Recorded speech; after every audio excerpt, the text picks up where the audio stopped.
परळी विधानसभेच्या निवडणुकींच्या वेळेस जेव्हा मतदान चालू होतं त्यावेळेस राष्ट्रवादी काँग्रेस शरद पवार गटाकडनं उभे राहिलेले देशमुख यांनी जे आरोप केले होते आणि त्यातच त्यांचा एक व्हिडिओ की त्यांना कैलास फड म्हणून या व्यक्तीने उमेदवाराचं जे मतदान केंद्र होतं तिथे जाण्यापासून त्यांना अडवलं होतं. त्याचाच एक व्हिडिओ व्हायरल झाला होता आणि माधव म्हणून एक कार्यकर्ता होता राष्ट्रवादी काँग्रेस शरद पवार गटाचा, त्यालाही मारहाण करण्यात आली होती. हा व्हिडिओ जवळपास ही घटना घडून 82 दिवस झाले.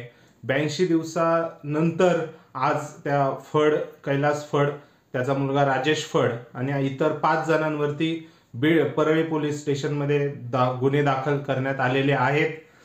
शेवटी कुठे ना कुठेतरी पोलीस प्रशासनाला, यंत्रणेला आपली चूक कळाली आणि आता त्यांनी ती दुरुस्त करण्याचा प्रयत्न चालवलाय की काय, असाच सध्या समज झालेला आहे. काय आहे प्रकरण ते आपण जाणून घेणार आहोत या व्हिडिओद्वारे.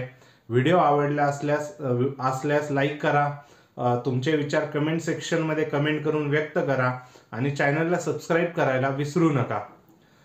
ज्यावेळेस परळी विधानसभेच्या निवडणुका लागल्या होत्या, धनंजय मुंडे म्हणजे याची हिस्ट्री आपण जर मागं गेलो लोकसभेच्या निवडणुकांमध्ये, तर लोकसभेलाही आरोप झाला होता की बूथ कॅप्चरिंग होतं, लोकांना मतदान व्यवस्थितपणे करू देण्यात येत नाही. सो ह्या सगळ्या व्हिडिओही यायचे सोशल मीडियावरती, परंतु कुठेतरी सरकारने असू द्या किंवा जनसामान्यांनीही ती गोष्ट एवढी मनावर घेतली नव्हती. सेम विधानसभेलाही गोष्टी घडल्या, व्हिडिओ आले, तेव्हाही कुणी एवढं लक्ष दिलं नाही. त्यानंतर जेव्हा निवडणुकांचे रिझल्ट लागले त्यानंतर काँग्रेसचे शरद पवार गटाकडनं आरोप झाला की 230 जवळपास केंद्र हे बूथ कॅप्चरिंग झालं होतं परळी विधानसभेसाठी. सो ह्या सर्व गोष्टींमध्ये आता जेव्हा वाल्मिक कराड अण्णा हे आता संतोष देशमुख हत्याकांडामध्ये जेलमध्ये आहे, त्यांच्यावरती मकोका आहे, आणि त्यानंतर एक राजेश फड आणि कैलास फड या दोघांची नावं चर्चेत आली होती. ती म्हणजे अंजली दमानिया, ज्या समाजसेविका आहे, त्यांनी आरोप केला होता की हवेत गोळीबार प्रकरणी आणि रीलवरती बंदुकीसोबतचे फोटो टाकणं यावरनं त्यांनी आरोप केला होता. आणि त्यानंतर आपण जेव्हा चौकशी जास्त केली तेव्हा राजेश फड यांचा मुलगा जो कैलास फड आहे, हा एक रील स्टार आहे. इंस्टाग्राम्सवरती त्याचे भरपूर रील्स आहेत आणि त्यामध्ये त्याचे धनंजय मुंडे सोबतही आहे. धनंजय मुंडेही रील स्टार म्हणजे नाव मोठं केलं, अशा गोष्टीत त्याचा कुठेतरी त्याचं कौतुक करताना दिसले.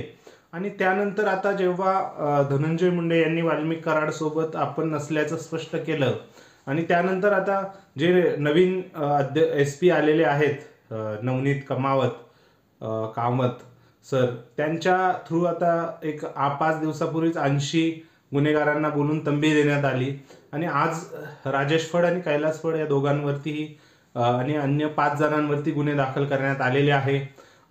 प्रकार नेमकं काय घडला होता की जे राष्ट्रवादी काँग्रेस शरद पवार गटाचे उमेदवार होते ते मतदान केंद्रावर गेले होते व्हिजिट करण्यासाठी आणि त्यावेळेस त्यांच्यासोबत पोलीस प्रशासनाचा एक अधिकारी होता, कर्मचारी होता त्यांच्या सिक्युरिटी रिझन्ससाठी.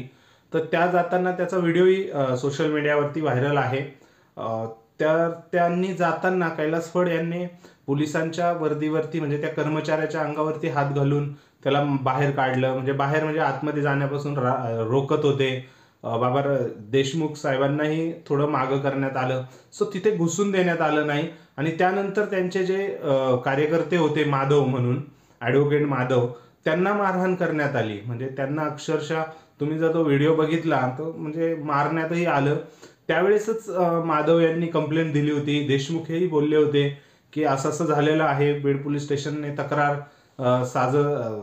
दाखल करावी, परंतु त्यावेळेस या गोष्टी घडल्या नाही.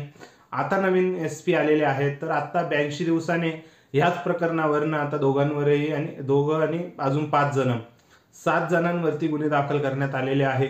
सुरेश अण्णा धस यांनी 307 दाखल करावा असंही बोलले आहे. सो या गोष्टींना आता कुठेतरी पुन्हा बीडमध्ये सुराज्य म्हणजे शासनाचं पोलीस यंत्रणेचं राज्य आणण्याचं काम नवनीत कावत यांनी हाती घेतलेलं दिसतंय.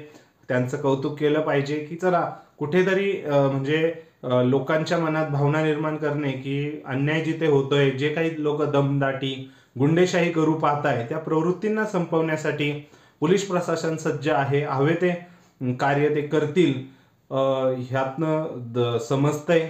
याबाबत कौतुक आहे त्यांचं.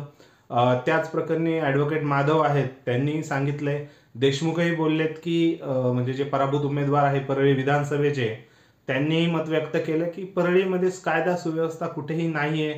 पोलीस स्टेशनला म्हणजे धनंजय मुंडे आणि वाल्मिक कराड ठरवायचे की कोणावर काय दाखल करायचं.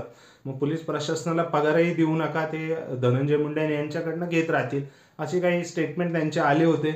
तर बघूया आता कुठे ना कुठेतरी शेवटी देर से आए दुरुस्त आहे. सो ह्या उक्तीप्रमाणे काहीतरी ॲक्शन्स आता इनिशिएट होत आहे परळीमध्ये.